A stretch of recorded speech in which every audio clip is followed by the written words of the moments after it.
In this video, I'm going to give you an overview of these two 20-inch Intel iMacs. Now, I actually got these machines off Craigslist in a lot of three for $150. Now, they were all three sold as non-working. They all had various issues. However, what I ended up doing was just combining all three machines to make two fully functional machines. So these two machines are different models. I got two. This one is an early '08 model.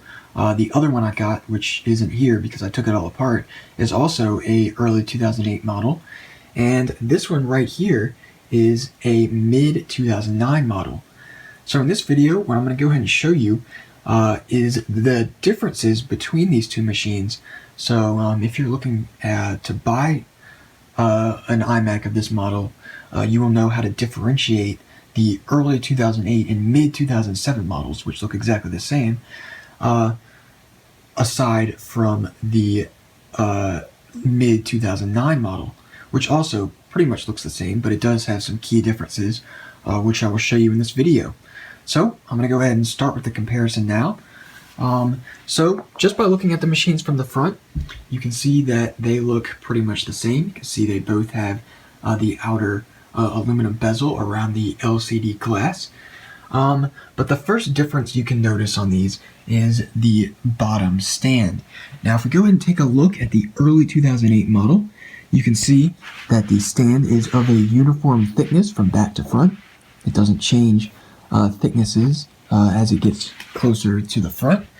However, if we take a look at the '09 model, you can see that the stand actually gets a lot thinner towards the front as opposed to the rear. So that is one difference you can notice from the external of these machines. Another difference you can notice is on the back. If you look at the ports, go ahead and turn these around. So we'll start by taking a look at the early 2008 model. You can see that it has three USB 2.0 ports, audio in and audio out right here. We've got two FireWire ports, one 400, one 800. We've got a gigabit Ethernet port, and the difference in the machines is the display port. Now on this model, the early 2008 model, we have a mini DVI display port there.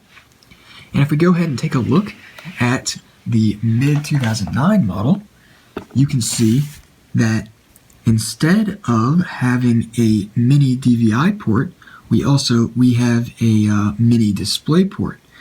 And if you also take note, you can see that there is no longer a FireWire 400 port, but rather 4 USB 2.0 ports instead of 3. So those are the external differences of these machines. And aside from those two minor details, the machines are exactly the same. So what I'm going to go ahead and do now is get these machines hooked up, and we'll go ahead and boot them up. So I will hook one up and show you that in just a second. Alright, so I've just gotten the early 2008 model hooked up to a keyboard, mouse, and plugged into power. So let's just go ahead and power it up.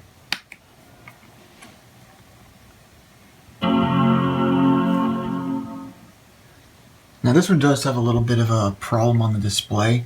When I took it apart, this corner of the screen actually was really rusty for some reason.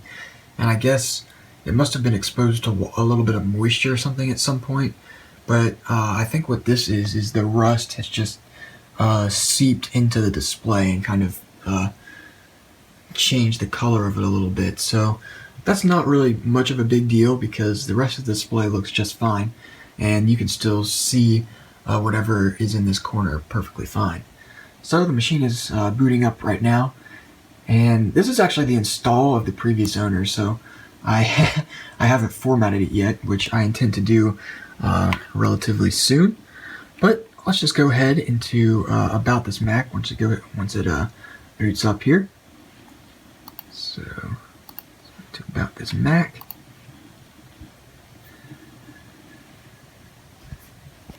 Alright, so now that we can see the specs, you can see that this particular machine has a 2.66 gigahertz Intel Core 2 Duo CPU. It has 4 gigabytes of 800 megahertz DDR2 RAM installed, It has an ATI Radeon HD 2600 Pro graphics card, and it is currently running Mac OS 10.8 Mountain Lion. Now, there are some key differences with the specs of the machine between the early 08 and 09 models. So what I'm going to go ahead and do is boot the 09 model up as well, and I'll go ahead and compare the specs and show you exactly what's different between these two models, because platform-wise and system-wise there are quite some differences. So I'm going to go ahead and get this one hooked up and booted up and resume the video. So I'll be right back. Alright, so as you can see here, I've gotten both machines powered up. So let me just go ahead and show you some internal differences of these two machines. Now, if we take a look at the specs of the early 2008 once again, you can see that it uses DDR2 memory, and it has an ATI Radeon HD 2600 Pro dedicated graphics card. Now, if we take a look at the mid-2009, you can see that it uses DDR3 memory, and it has NVIDIA GeForce 9400 integrated graphics. That is not a dedicated graphics card.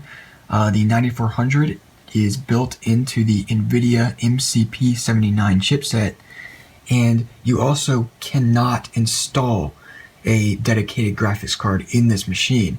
However, there is a model of iMac, the late 2009 model, which uses the new 16 by 9 21.5 inch form factor, which actually does have an MXM slot on the motherboard. So you can upgrade the graphics card on the late 2009 model. Now, this being the mid 2009 model, the motherboard does not have an MXM slot, so you cannot install a graphics card. So to show you what I mean by MXM slot, in case you don't know, I actually have the motherboard from the other early 2008 model right here, and I'm going to just go ahead and show you how the graphics card is installed on this board. So if you take a look at it, you can see that right here we have the metal mounting bracket for the CPU heatsink and the GPU heatsink, which would be right here. Now, the mid-09 model actually has this exact same bracket with this exact same GPU mounting bracket right here for the GPU heatsink, even though it doesn't have an MXM slot. Now, on these iMac boards, the MXM slot is located right here, and the graphics card just simply goes into it like so. So I'll just put this card in. Like I said, this card's bad, so I'm not going to be able to use it. But you just put it in like this, and it has some screw holes right here that screws down. And then you have a heatsink, which looks like this, which simply goes on the card like so. And you would mount the heatsink on the card before installing it, because there are some screw holes underneath it you have to put a screw in. But basically you just put the heatsink on the graphics card, and then install the graphics card in the system like so. So, if you have a late 2009 model, which actually uses a different style heatsink, but it's basically the same method, you can get any iMac compatible graphics card and install it in the late 2009 board. And like I said, with this machine, you can't do that because it does not have an MXM slot. And seeing that the 08 models do have an MXM slot, you can upgrade these cards with any iMac compatible card. Now keep in mind, these use MXM 1.0, whereas the late 2009 model uses MXM 2.0. And as I said before, they do use a different heatsink as well. But you just got to make sure the card you get is compatible with the MXM revision that the desired iMac uses. So I'll just go ahead and take this card out. And yeah, so if you want to take a look at the MXM slot, it just looks like that. So those are the main differences between these machines, and that's what you should look for when purchasing one. So now, also, one thing I forgot to mention is the CPU, which is located right here under the CPU heatsink, is actually socketed. So if you take a close look in there, you can see the socket right there in PGA 478. So that can use any CPU compatible with the NVIDIA, or not NVIDIA, but the Intel 965 chipset.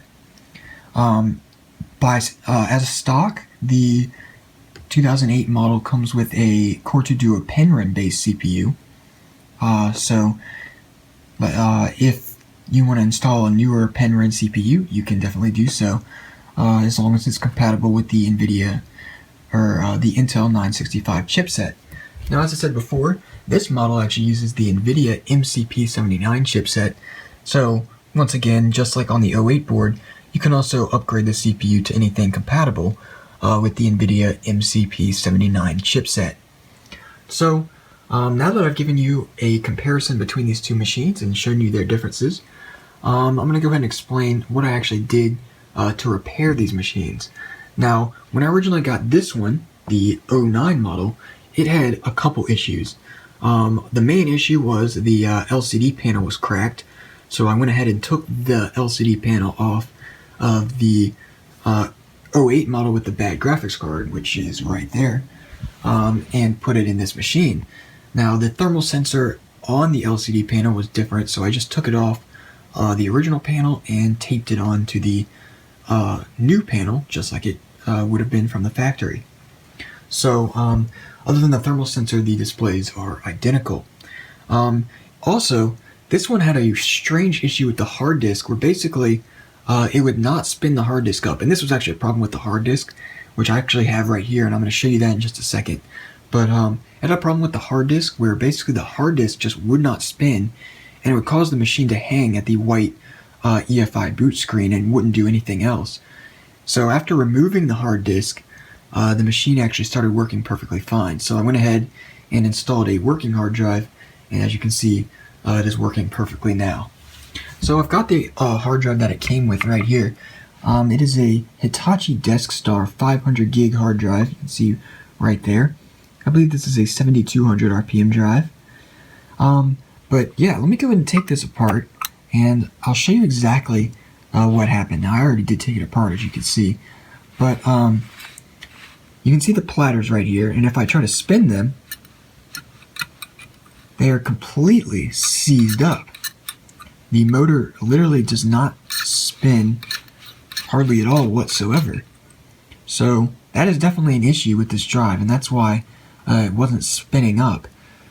So yeah, I'm not exactly sure how this happened. The drive had never been taken apart previous to me doing it, but it just will not spin at all. Like, the motor is completely seized. So yeah, this hard drive's junk, obviously, since I've already opened it and scuffed at the platter quite a bit.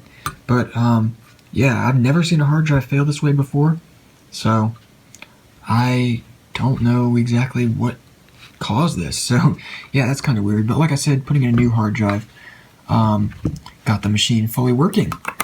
So that is the 09 model.